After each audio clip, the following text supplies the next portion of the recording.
নমস্কার, শিব শক্তি অ্যাস্ট্রো চ্যানেলে সকলকে স্বাগত জানাই। আশা করি সকলে আপনারা ভালো আছেন, ভালো থাকুন, সুস্থ থাকুন। আজকের ভিডিওর মূল আলোচনার বিষয় হচ্ছে শনিদেব বক্রী হচ্ছেন, যার ফলে মকর রাশি এবং লগ্নের জাতক জাতিকাদের কেমন যাবে সেই নিয়েই আজকের ভিডিওতে পুঙ্খানুপুঙ্খ আলোচনা করব। সেই সঙ্গে থাকছে নাক্ষত্রিক বিশ্লেষণ এবং সেই সঙ্গে প্রতিকার। অবশ্যই আপনারা ভিডিওটিকে শেষ পর্যন্ত দেখতে থাকুন। শনিদেব বক্রী হচ্ছেন 29শে জুন এবং শনিদেবের বক্রতা থাকবে 12ই নভেম্বর পর্যন্ত। অর্থাৎ এই যে স্প্যান, এই যে সময়কাল, সেই সময়কালে আমরা দেখব যে মূলত মকর রাশি এবং লগ্নের জাতক জাতিকাদের ক্ষেত্রে একদিকে যেমন অর্থের আগমন সুনিশ্চিত হচ্ছে, সেই সঙ্গে আমরা দেখব শনিদেবের দৃষ্টি, বিশেষ করে তৃতীয় দৃষ্টি পড়ছে মেষের ঘরে। যে মেষ রাশির ঘর হচ্ছে মকর রাশি এবং লগ্নের সাপেক্ষে চতুর্থ ঘর, যার ফলে গৃহ পরিবর্তন, গৃহ স্থানান্তর অথবা গৃহ নির্মাণ, সেইটাও আমরা দেখব এই সময়ে। সেই সঙ্গে আমরা দেখব যে শনিদেবের সপ্তম দৃষ্টি কিন্তু পড়ছে মূলত আপনাদের অষ্টম স্থানে, যার ফলে কিছু পুরাতন অসুখের প্রাদুর্ভাব, সেই সঙ্গে মূলত অস্থি সংক্রান্ত সমস্যা, হাঁটু সংক্রান্ত সমস্যা, দাঁতের সমস্যায় ভুগতে লক্ষ্য করা যাবে মকর রাশি এবং লগ্নের জাতক জাতিকাদের। যাই হোক, শুরু করছি মূল আলোচনা। অবশ্যই আপনারা চ্যানেলটিকে সাবস্ক্রাইব করে নেবেন।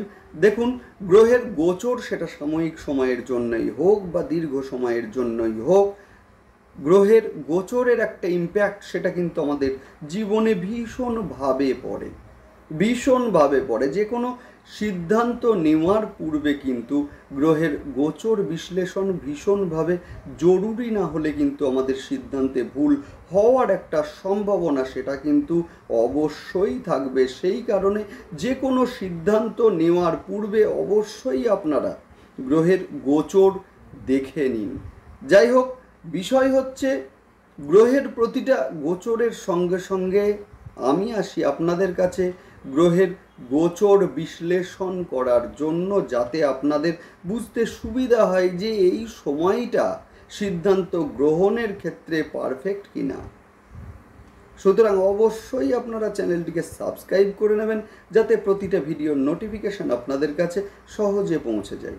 যাই হোক, শুরু করছি মূল আলোচনা। শনিদেব 29শে জুন বক্রী হচ্ছেন কিন্তু কুম্ভ রাশিতে। শনিদেবের এই বক্রতা থাকবে মোটামুটি 12ই নভেম্বর পর্যন্ত। যেহেতু শনিদেবের বক্রী ভবন ঘটছে মকর রাশি এবং লগ্ন সাপেক্ষে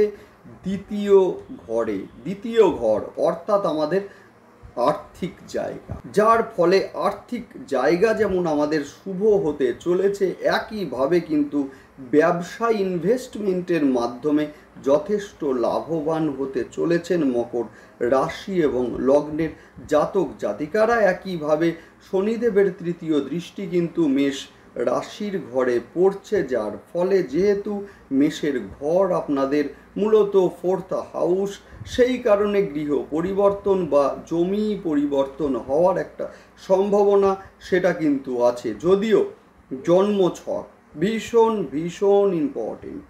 জন্মছকে যদি শনিদেব নিচস্থ বা শত্রু গৃহগত আছে, সেক্ষেত্রে আমরা বলবো যে অবশ্যই গৃহের কিছু সমস্যা এই সময়ে কিন্তু লক্ষ্য করা যাবে। সেক্ষেত্রে কিন্তু অবশ্যই আপনারা দেখবেন যে গৃহ নির্মাণ করতে বারংবার বাধাপ্রাপ্ত হচ্ছেন।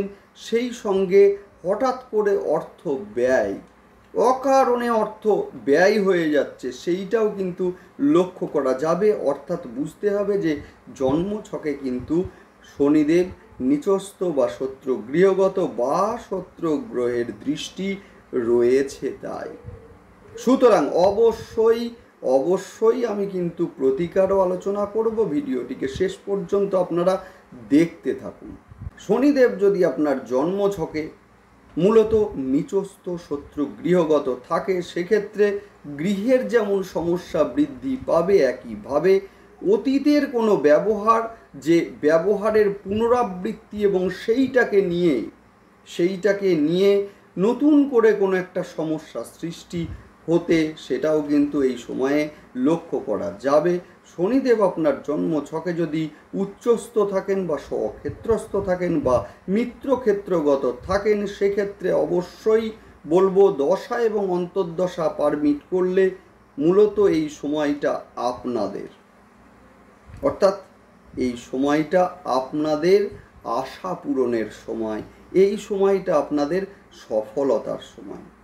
সেই সঙ্গে বলবো যে এই সময়ে একদিকে যেমন অর্থের আগমন লক্ষ্য করা যাবে, যেহেতু দ্বিতীয় অবস্থান করে শনিদেবের দৃষ্টি পড়ছে আপনাদের একাদশ ঘরে, অর্থাৎ বৃশ্চিক রাশির ঘরে, যার ফলে অর্থের আগমন এবং অর্থের সঞ্চয় সেটাও আমরা যেমন দেখব। একইভাবে বলবো যে শেয়ার মার্কেটের সঙ্গে যারা যুক্ত রয়েছেন এদেরও কিন্তু আয় এই সময়ে যথেষ্ট বাড়বে। শনিদেব যেহেতু কুম্ভ রাশিতে অবস্থান করে মূলত সপ্তম দৃষ্টি দেবেন আপনাদের অষ্টম স্থানে, অর্থাৎ সিংহ রাশির ঘরে, যার ফলে পুরাতন কোনো রোগ সেইটা কিন্তু পুনরায় দেখা দিতে পারে। সেই সঙ্গে কোমর, হাঁটু বা অস্থি সংক্রান্ত সমস্যা, সেই সঙ্গে দাঁতের কোনো সমস্যায় ভোগার একটা সম্ভাবনা সেটা তো থাকছেই। সেই সঙ্গে আমরা লক্ষ্য করব এই সময়ে হঠাৎ করে পড়ে গিয়ে চোট লাগার একটা সম্ভাবনা সেটাও কিন্তু লক্ষ্য করা যাবে।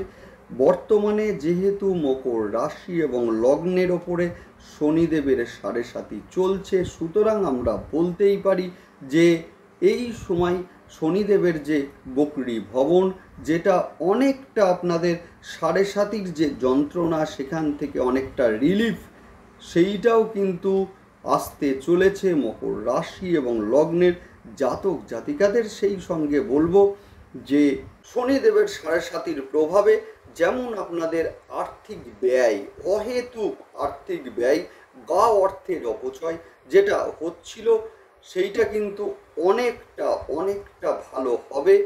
দেখুন মকর রাশি যেহেতু পৃথ্বী তত্ত্বের একটি রাশি এবং সেই সঙ্গে চর প্রকৃতির একটি রাশি, অর্থাৎ ভীষণ রোম্যান্টিক হয়ে থাকে এরা, ভীষণ ভ্রমণ প্রিয় হয়ে থাকে এরা। সেই সঙ্গে কিন্তু আমরা দেখব যে স্থির সিদ্ধান্ত অর্থাৎ স্থিতধী সেইটাও কিন্তু হয়ে থাকে এরা, যদি কোনো পাপগ্রহের দৃষ্টি না থাকে। তো যদি রাহু দৃষ্টি থাকে সেক্ষেত্রে কিন্তু কিছুটা চঞ্চলতাপূর্ণ মানসিক অবস্থা সেটাও আমরা কিন্তু লক্ষ্য করব। যাই হোক, এরা যথেষ্ট ধৈর্যশীল হয়ে থাকে এবং সেই সঙ্গে পার্থিব সুখের দিকে একটা ন্যাক সেইটাও কিন্তু লক্ষ্য করা যায়। একই সঙ্গে একাধিক যে চিন্তাধারার অধিকারী সেটাও কিন্তু এরা হয়ে থাকে। যাই হোক, এই সময়ে মূলত আমরা দেখব যে যেহেতু তৃতীয় স্থানে রাহুদেবের অবস্থান এবং তার দ্বাদশে অর্থাৎ দ্বিতীয় স্থানে শনিদেবের অবস্থান, যার ফলে কিন্তু প্রতিবেশীদের সঙ্গে কিছুটা মতবিরোধ সেইটাও আমরা লক্ষ্য করব। সেই সঙ্গে প্রতিবেশীদের দ্বারা শত্রুতার শিকার হওয়া সেইটাও কিন্তু এই সময়ে লক্ষ্য করা যাবে। ভাই বা বোনের মধ্যে কিছুটা মতবিরোধ সেইটাও কিন্তু এই সময়ে ঘটতে লক্ষ্য করা যাবে। ধার দিয়ে টাকা ফেরত না পাওয়ার মতো ঘটনা সেইটাও কিন্তু এই সময়ে লক্ষণীয়। মানসিক চাপ সেটা কিন্তু এই সময়ে বহাল থাকবেই। এই সময়ে কর্মক্ষেত্রে উন্নতি সেইটা কিন্তু লক্ষ্য করা যাচ্ছে। সেই সঙ্গে আমরা দেখব যে কর্মক্ষেত্রে প্রমোশন যেমন হবে, সেই সঙ্গে কর্মক্ষেত্রে একটা চাপ সেটাও কিন্তু আপনাদের ওপরে থাকবে। লোনের জন্য যারা অনেক দিন ধরে চেষ্টা করছিলেন কিন্তু বাধাপ্রাপ্ত হচ্ছিল না, এবারে কিন্তু আপনারা সফল হবেনই, লোন প্রাপ্ত হবে এবং যার মাধ্যমে ব্যবসাকে বড় করা বা ইনভেস্টমেন্টের মাধ্যমে আয় বৃদ্ধি সেইটাও কিন্তু এই সময়ে লক্ষ্য করা যাবে মূলত মকর রাশি এবং লগ্নের জাতক জাতিকাদের। যাই হোক, নেক্সট আলোচনা করব নাক্ষত্রিক বিশ্লেষণ নিয়ে। শুরুতেই আমরা বলবো উত্তরসারা নক্ষত্রের জাতক জাতিকাদের ক্ষেত্রে এই সময় হঠাৎ কোনো কাজ আটকে যাওয়া, সেই সম্ভাবনাও কিন্তু একেবারে উড়িয়ে দেওয়া যাচ্ছে না। সেই সঙ্গে কোমর, হাঁটু বা অস্থি সংক্রান্ত সমস্যায় ভুগতেও কিন্তু লক্ষ্য করা যাবে উত্তরসারা নক্ষত্রের জাতক জাতিকাদের। সেই সঙ্গে হঠাৎ করে পড়ে গিয়ে আঘাত লাগা, বিশেষ করে মাথায় আঘাত লাগার মতো ঘটনা এই সময় লক্ষ্য করা যাবে। সেই সঙ্গে নেক্সট আলোচনা করব শ্রবণা নক্ষত্রের জাতক জাতিকাদের সম্পর্কে। শ্রবণার জাতক জাতিকাদের ক্ষেত্রে দেখব আর্থিক দিক যথেষ্ট শুভ হতে চলেছে, আয় এই সময়ে বাড়বে।